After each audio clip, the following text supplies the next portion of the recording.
Hello everybody, today I'm going to be kit bashing a Legion of the Damned character. To start this, I'm going to be taking a Warhammer Heroes box. I bought 2 of these recently. One of them came with an Infernus Marine, and I'm going to be turning him into a Legion of the Damned character. I've always liked the Legion of the Damned's look and aesthetics. I didn't really want to start a whole army of them, but I thought this would be a great opportunity to try making a character and building and painting him. I wanted to keep this a relatively simple kit bash. My thinking being this is something someone could repeat at home relatively easily. I'm going to be using random Space Marine bits I have for my collection, and I will be using the Citadel Skulls box and the Dead Animal Bits box by Pete the Wargamer, sold by Wargames Atlantic. But yeah, let's get right into it. So the first thing I want to do is put a rib cage on his chest plate. That's one of the iconic looks of the Legion of the Damned, so I'm unfortunately going to have to remove the Imperialis. I'm going to do this by kind of first scraping off the parts of it that are more raised. And once you have it at the point where you've kind of cut off the initial higher parts that are more raised, you want to then take a filer and file it down.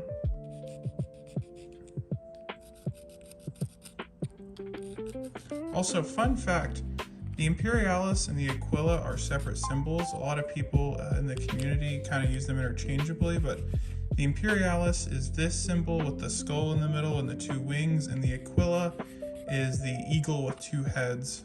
So once you've gotten it to a point where it's pretty smooth, you're going to want to take plastic glue and just go over that area. It'll help smooth things out a bit.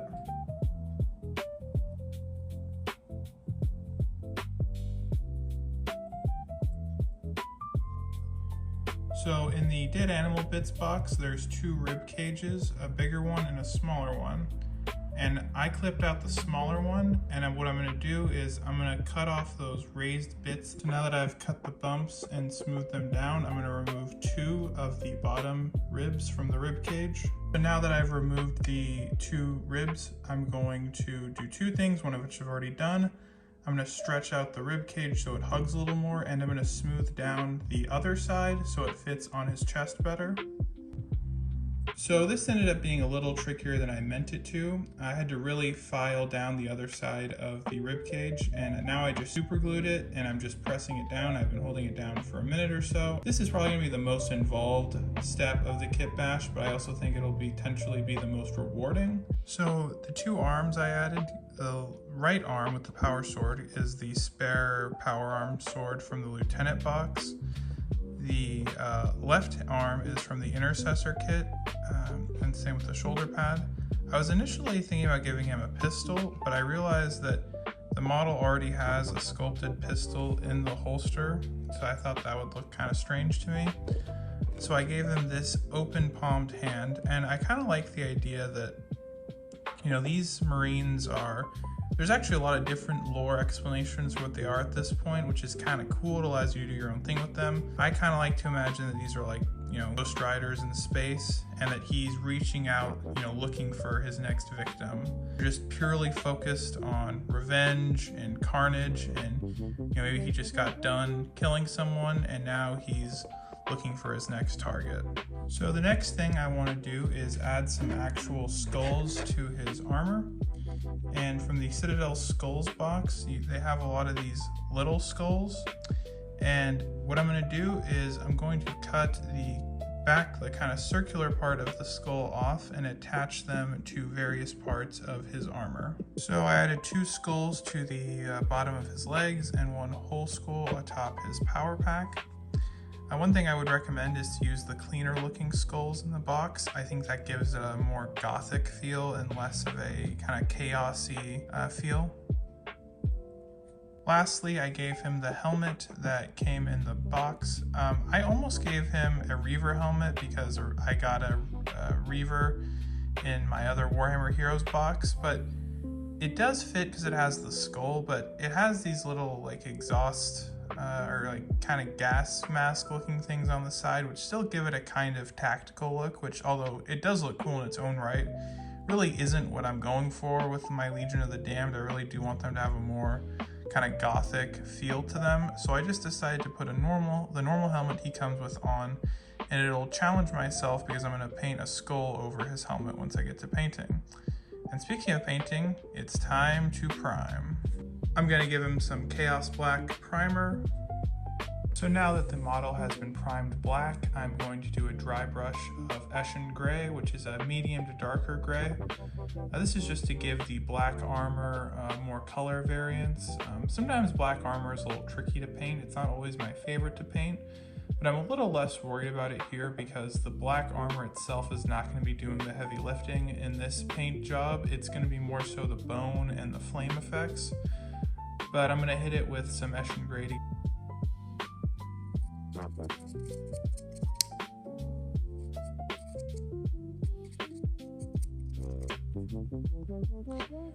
Now that I've hit it with a overall dry brush of Eshin Gray, I'm going to do a slightly lighter gray with Dawnstone, but I'm only going to do this in more raised areas. And I know you might be thinking right now that this has kind of gone beyond black into gray, but just keep watching, I'll show you.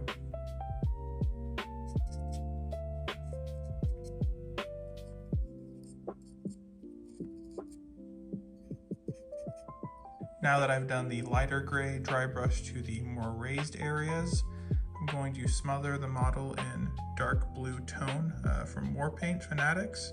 And I do this because I've kind of learned through miniature painting that blue interacts with black a lot. Like dark blue kind of starts looking like black and lighter black kind of starts looking like blue. So dark blues are actually a good way to add definition to black paint.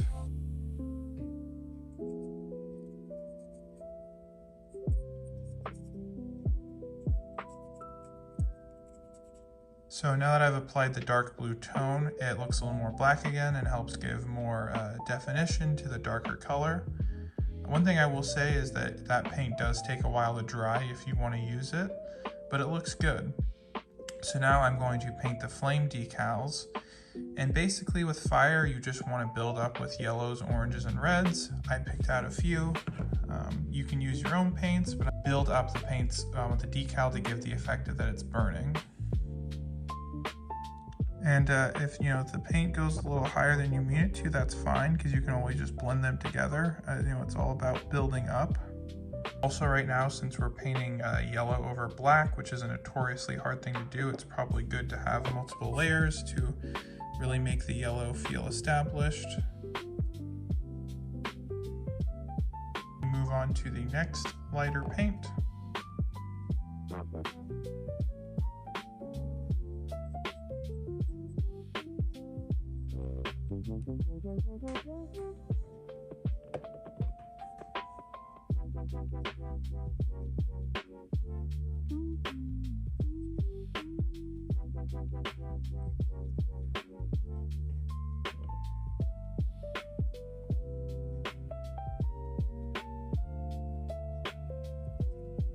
So once you're done painting the kind of mountain, it's important to take your darkest color and do little swooshes or lines shooting out of it. That'll help make it look more like flame and less like a mountain or a triangle or something.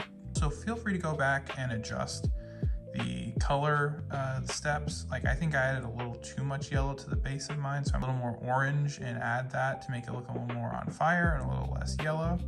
But yeah, that's the general idea of how you want to do it, and I'm just going to repeat this step at different places on the miniature. Now that all the fire decals have been painted, I'm going to go on all the skull and bone details on the armor and paint them with Morghast Bone and wash them with Agrax Earthshade.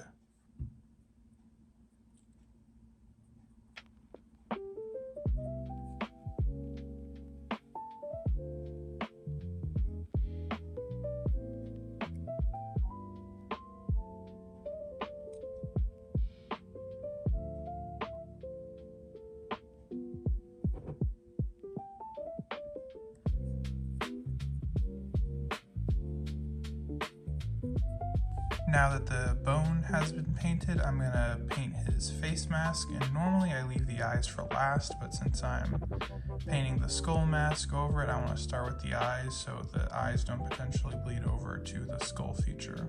I'm going to do that by just applying some white paint and then some thinned ball red over that.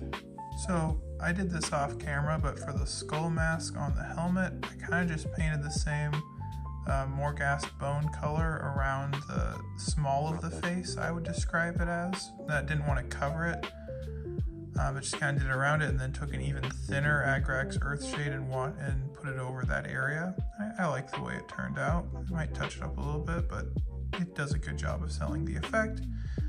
Next, I'm going to paint the trim of his shoulder pads in Iron Warriors or whatever dark silver color you'd have.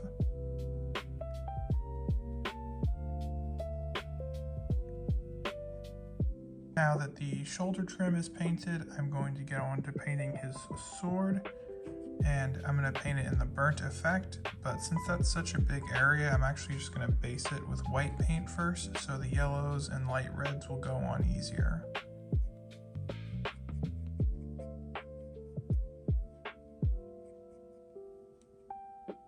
Once you base the sword with white, it's probably going to take at least 2 or 3 coats. You're then going to want to cover it in yellow contrast paint. I am using Imperial Fist.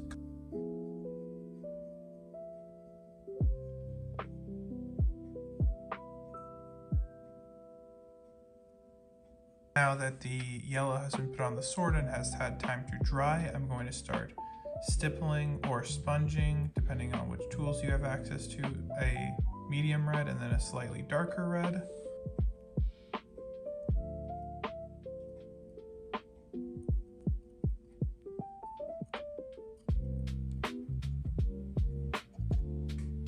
Especially, you want to make sure that you're getting the darker colors at the edge.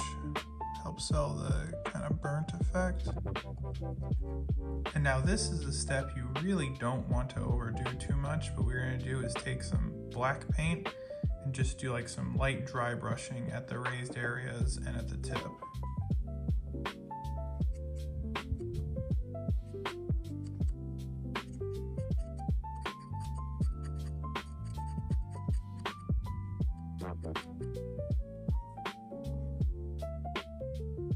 For the sword pommel and handle, I'm just going to paint it the same Iron Warriors as his shoulder trim and then wash it in Nuln Oil. Okay, after painting the handle and pommel, I actually don't really think I need to wash it. It really doesn't stand out that much on its own as it is.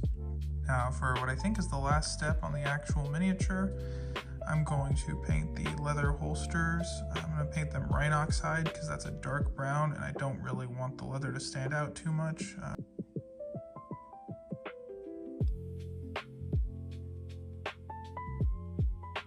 I'm also going to highlight the leather with some Mournfang brown. I also painted the handle of the pistol in the same color as the sword handle. The only thing left to do is paint the base. I kind of want it to look a bit lava-y, so I'm going to start by dry brushing the base white.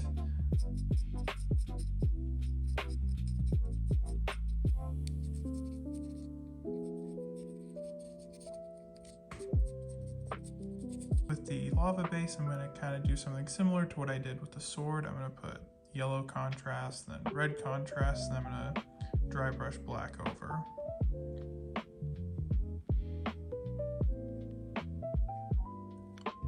It's not even dry yet, but that's good because I'm just going to mix it all together. That's had time to dry. I'm just going to hit it with a little more dry brushing of yellow.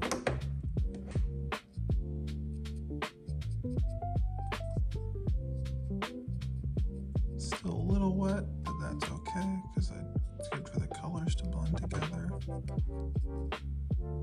And then for our last step on the glow effect, you just want to stipple on some black.